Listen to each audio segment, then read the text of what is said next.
علیکم نئی ویډیو سره تاسو غلکلی وایو. امید لرم چې تاسو ټول به روغ جوړ او خوشحاله وئ. ژوند په مزو کې به وئ.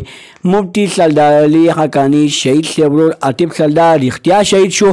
هغه ټول معلومات در سره په دې ویډیو کې شریکوم. د دغه رنګې نورو معلوماتي ویډیوګانو لپاره زموږ خبر میډیا چینل سبسکرایب کړئ. د نشان اوس خامخا ووهئ چې زموږ هر یوه نوې معلوماتي ویډیو تاسو ته په اسانۍ سره میلاویږي.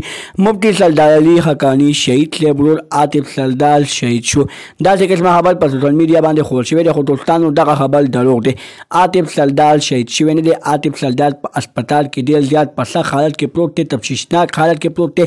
هغه ته دواګانې کوي چې هغه له الله تعالی صحت ورکړي چې بیا هغه د مفتی سردار علي حقاني صاحب د پیښې باره کې ټول حقیقت مونږ ته په سوشل میډیا باندې راښکاره کړي چې مفتی صاحب په کومه طریقه باندې شهید شو، د مفتی صاحب ګاډي په کومه طریقه باندې اکسیډنټ وکړو، د هغه اکسیډنټ وجه څه وه.